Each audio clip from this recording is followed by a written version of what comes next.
Você já se pegou tentando criar uma rota e ficou meio confusa se passava o ID do usuário direto na barra de endereço ou como um parâmetro de busca? Bom, se você fizer isso errado, a sua API pode ficar confusa, especialmente para quem consome ela. Hoje eu vou te mostrar a diferença técnica entre esses dois e principalmente a semântica. Fazer a escolha errada aqui não é apenas questão de estética, é sobre seguir os princípios REST e facilitar a vida de quem consome a tua API. Bom, antes de te mostrar no código, vem entender a semântica, como é que funciona.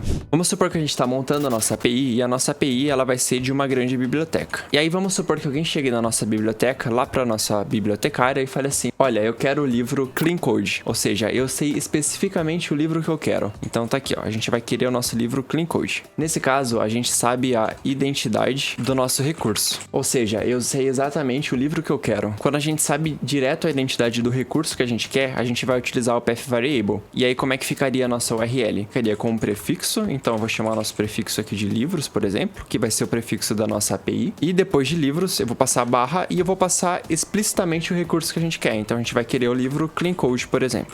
Agora vamos supor um outro cenário. Vamos supor que eu não sei explicitamente qual livro eu quero buscar na biblioteca, mas eu sei que eu quero um livro sobre programação e sobre melhores práticas de desenvolvimento de software. Nesse caso, a gente vai precisar refinar, filtrar ou ordenar o nosso recurso. Ou seja, nesse segundo cenário aqui, alguém chegou lá na biblioteca, foi lá para nossa bibliotecária e falou assim: olha, eu não sei qual livro eu quero exatamente, mas eu quero um livro que seja sobre programação e melhores práticas de arquitetura, por exemplo. Aí a nossa biblioteca vai refinar, vai filtrar, vai ordenar de acordo com os teus pedidos e vai te entregar talvez o mesmo recurso. Aqui a gente pode ter o mesmo livro que é o Clean Code, que é justamente sobre isso que o nosso cliente está querendo lá na biblioteca nesse momento. E aí como é que ficaria a nossa URL para esse cenário? Nossa URL teria o prefixo, que seria /livros, e aí a gente faz o quê? Passa um ponto de interrogação e a gente vai colocar justamente esses filtros que o nosso usuário está buscando. Então ele quer algo com o assunto programação e ele quer um livro que tenha exemplos em Java. Então a linguagem vai ser Java. Bom, nesse cenário, perceba que para ambos os casos o recurso é o mesmo. A gente está falando do mesmo livro, que é o livro Clean Code. Só que no cenário da esquerda do path variable, a gente sabia exatamente o que a gente queria, que é o livro Clean Code, e no cenário da direita do request param, não. Então o usuário não sabia exatamente o que ele queria, mas ele filtrou. Ele falou: olha, eu quero um livro que tenha assunto programação, que tenha exemplos em Java, que seja sobre melhores práticas. Então a bibliotecária foi lá, pegou todos esses filtros, fez um refinamento e achou o livro ideal para o nosso usuário. Então a regra de ouro para você que está em dúvida se vai utilizar o path variable ou request param é essa. Se você sabe exatamente o que você quer, o teu recurso, a gente vai utilizar o path variable e a nossa URL vai ficar simples dessa forma. Se a gente não sabe exatamente o que a gente quer, mas a gente tem uma noção de como chegar naquilo, a gente vai utilizar o request param e a gente vai passar na nossa URL os filtros necessários para chegar até aquele recurso de desejo. E aí, essa analogia da biblioteca fez sentido para você ou não? Se clareou a tua mente, já esmaga o like. Isso vai ajudar a plataforma a entender que o vídeo é útil e pode chegar em outras pessoas que estão querendo ter esse conhecimento também. Bom, agora chega de desenho e bora pro nosso código. Vou abrir o nosso IntelliJ aqui, vou vir aqui na esquerda, vou dar um new package e vou chamar esse package de controller, e aqui dentro a gente vai criar o nosso controller, que pode ser aí a nossa biblioteca. Então vou chamar aqui de biblioteca controller.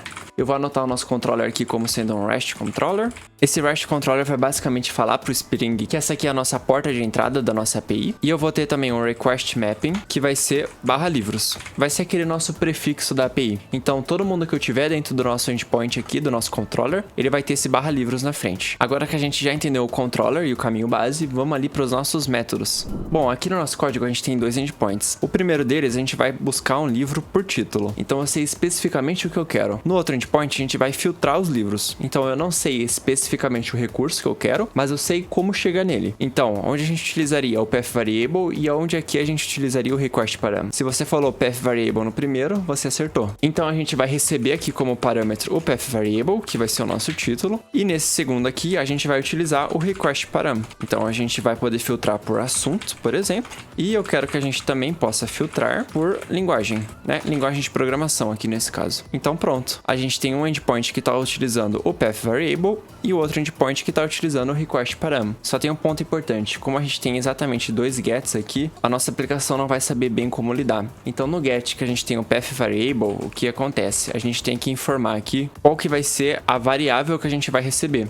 Então a gente vai passar aqui entre chaves a nossa variável, que é título. Bom, aqui na nossa base eu vou inserir 2 livros. Um vai ser o Clean Code, que vai ser assunto programação e vai ser a linguagem Java. E a gente vai ter um outro livro que vai ser o Effective Python, que vai ser também com assunto programação e linguagem Python. Bom, com a nossa aplicação de pé e esses 2 livros cadastrados no nosso banco de dados, que são o Clean Code e o Effective Python, vamos ver como é que a gente faz a nossa requisição. Vou começar pelo Path Variable. No Path Variable, a gente vai passar o que? Explicitamente o nosso título direto, porque a gente sabe o recurso que a gente quer acessar. Então, eu vou vir aqui no nosso Postman, vou colocar nosso URL, localhost 8080, /livros, que foi o nosso request mapping aqui de cima, e aqui na frente eu vou passar o nome do nosso livro, né? O título do nosso livro. Vou clicar aqui no botão de enviar, e olha só, a gente conseguiu buscar o nosso livro lá da base. Ou seja, a gente chegou lá na biblioteca e falou assim, olha bibliotecária, eu quero o livro Clean Code. Então a gente já especificou direto o nosso recurso, usando o Path Variable, e tá aqui o nosso recurso, Clean Code. Agora vamos fazer um exemplo diferente. Vamos supor que eu não soubesse explicitamente o livro que eu quero buscar. Então o mesmo prefixo,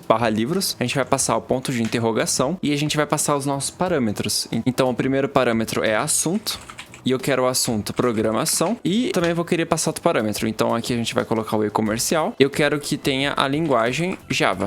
Então se eu fizer o envio dessa chamada para nossa aplicação, olha só, ele achou o nosso mesmo recurso, Clean Code, só que sem a gente buscar explicitamente por ele. A gente pesquisou através dos nossos filtros. Eu falei que eu quero um livro cujo assunto era programação e a linguagem era Java. Se eu trocar a nossa linguagem aqui para Python, por exemplo, vamos ver o que vai acontecer? Ó, ele achou o nosso outro registro lá da base de dados, que também tem o mesmo assunto, programação, só que muda a linguagem, ou seja, a linguagem Python. Bom, dominar essas anotações é o primeiro passo para escrever APIs que outros desenvolvedores vão adorar utilizar. Afinal de contas, quem não gosta de consumir uma API bem feita, não é verdade? Se você ficou com alguma dúvida, é só colocar aí nos comentários que eu vou estar te respondendo. E se você quer continuar essa jornada aprendendo mais sobre programação, já clica no botãozinho que tá aí embaixo aparecendo na tua tela para se inscrever. Bom, esse foi o vídeo. Meu nome é Gabriel, foi um prazer ter você por aqui. Nos vemos na próxima. Valeu, forte abraço.